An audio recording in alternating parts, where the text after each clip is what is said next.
जिला पंचायत आगरा।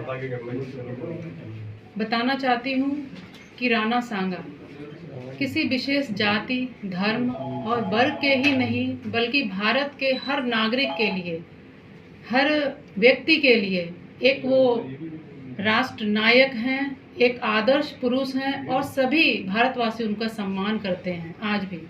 और उनके लिए इस तरह की टिप्पणी या इस तरह का अपमान किसी को भी बर्दाश्त नहीं होगा।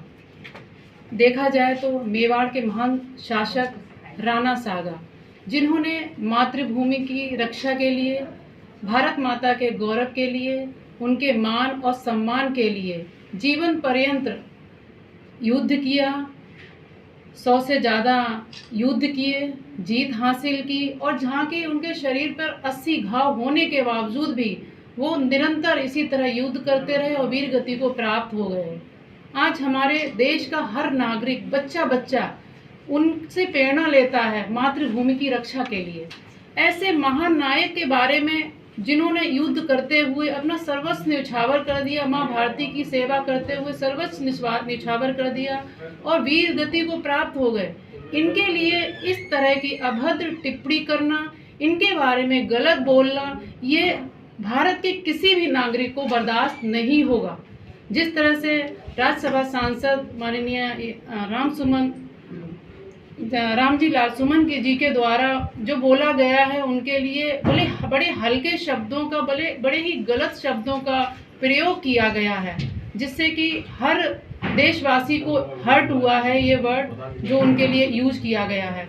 मेरा मानना है कि इस तरह की मानसिकता वाले लोग कहीं ना कहीं तुष्टीकरण की राजनीति को लेकर उनको टारगेट बना रहे हैं, तो इस तरह से नहीं करना चाहिए, क्योंकि उनको इस जो गलत वर्ड यूज किया गया उनके लिए, उसके लिए इनको जनता जनार्दन से माफ़ी मांगनी चाहिए, नहीं तो जनता कभी इनके द्वारा ये गलत शब्दों का जो प्रयोग किया गया है, जनता कभी इनको माफ़ नहीं करेगी। मैडम, रामलाल सुमन जी ने बिल्कुल मना कर दिया कि माफ़ी नहीं मांगी जाएगी, आगे की रणनीति क्या रहेगी? एक्चुअली ये इनका तुष्टीकरण की वही राजनीति है, इसके रखते हुए ये माफ़ी नहीं मांगने की बोल रहे हैं। मेरा मानना ये है, अगर गलती हुई है तो माफ़ी मांग के यहीं मैटर को ख़त्म किया जाना चाहिए, क्योंकि ये जो हमारे देश का मामला है, देश में अराजकता फैलेगी, लोगों में विरोध होगा और लोगों में लड़ाइयाँ होंगी, तो ये गलत नहीं है। क्योंकि गलत होगा, हम लोग चाहते हैं कि हमारे पूर्वज थे या राणा सांगा थे या जो भी थे, उनका यही एम था कि हमारा भारत आगे बढ़े, हमारा भारत विश्व गुरु बने, एक विकसित राष्ट्र बने। अगर उस परिकल्पना को हमें साकार करना है तो वो हम सबको एक होके मिलकर और विकसित भारत के लिए कार्य करना होगा।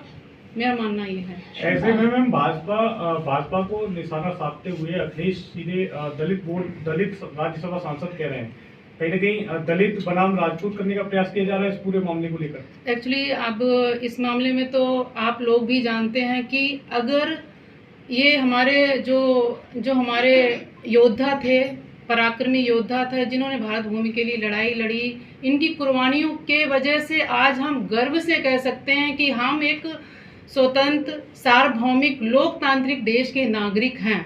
ये हमें मानना पड़ेगा। ऐसा नहीं है विशेष जाति वर्ग की कोई इसमें बात नहीं है। तो अब उनका जो कहना है, जो मानना है, वो जाने।